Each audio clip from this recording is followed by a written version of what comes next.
Hello and welcome once again to Quick Shot Reviews. I am Luke and you are the Cheap Shot Nation, and if you're here to hear my how many times I can say hear my thoughts on this film, episode 320, which is Companion.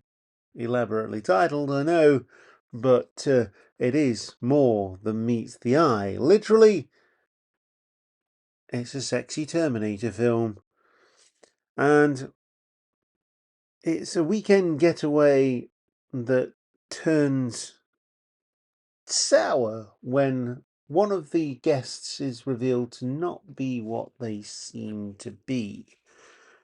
And it is a modern take on the idea that, well, it's not even modern, it's a satire of how humans rely on robotics, technology, AI now as well. I'm just looking at my notes on this one as well. I've had a new phone, and even that suggested that I should use AI to proofread it and things like that. Possibly in the future, maybe that, but our reliance on technology and things that technology that does things for us is remarkable, and it can do some really great things, but in the wrong hands, it can go wrong. And that is exactly what this film is about. It's called Companion. It is exactly what you think it is by the name. It is a life-size sex robot that you can program in any way you wish. You pick how you meet, you pick their memories, you get a wardrobe choice, you order this thing from the internet, you get to choose its name, it captures your face so it knows who you are, and then it asks what your name is so it knows who you are, and what you look like, which is really crazy. It's got an app to go with it. Everything that could be done to satire modern life, it's done. Ironically, they go to this cabin which is owned by someone who pretty much looks like they're living in the 70s, uh, which is fine. You know, they've got the mullet, they've got the mustache. It's called Sergey, and supposedly he's a drug lord, which is how he's got all his money. Um, but it's a dark comedy. Don't go into this one thinking that it's going to be like really horrific. There are some horrific scenes, don't get me wrong. And I've seen this in at least 3 of the last 4 movies I've seen. We are getting to that point now in horror where people are expressing themselves through gore. And I love it. I absolutely love it. I really enjoyed this film. I went to go and see it with a friend as well, who also enjoyed it. And like I say, I describe it as a sexy Terminator, and it's absolute chaos. The chaos comes from the AI not realizing that they're AI, and then being manipulated, etc., in various ways. If you've seen the trailer, you'll know why. The good thing about the trailer, though, is that you don't know that this is the case until the second trailer, where it's revealed that it's the case that the owner of this particular AI bot has manipulated the software and can control everything about the software, including the programming and how violent they can get and things like that. And that's all it takes, someone to manipulate things, and it will go really bad very quickly. And excuse me, it's all part of an elaborate plot to get rid of Sergey and take his money and things like that. But it doesn't go quite well, quite to plan. And it's really fun, this movie. I really enjoyed it, right down to the fact that it is a satirical take on modern life. The more I see modern life, the more I don't like it. People walking down the street holding mobile phones, not talking to each other, sitting at a dinner table with mobile phones, iPads. I'm just as guilty when I'm at home. When I do go out, I don't particularly get my phone out. I like to talk to people. And this is the thing, we don't communicate very much anymore via word of mouth. We just communicate through mobile phones. And yeah, this film is, if you want a good laugh, if you want a bit of violence, you want a bit of horror, this is the one for you. It's really good. And I'd suggest, if you're a fan of all three, not fan of violence, obviously, but in film, it's the kind of violence that would make you laugh at it. I don't know how much that you can laugh at, but it's done in a way, and like coming to in upcoming episodes, cinema is tinkering at the moment, and I really like it. Really like the fact that it's tinkering. And yeah, there's a lot to love about this film. The acting is good, the atmosphere is great, the direction is fantastic, the photography on point, the even down to where it's, the location of this. It's a cabin in the woods. It's again, taking the mickey out of horror movies. And yeah, what could AI do if we let it get out of hand? This is the question. But you'll have to watch the film to find out what the answer is. I'm sure it'll be different for everybody, but I really enjoyed this one, and I'm not ashamed to say it either. On to the next episode. We've got some real good films coming up, and I will see you then. Goodbye.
Hiya.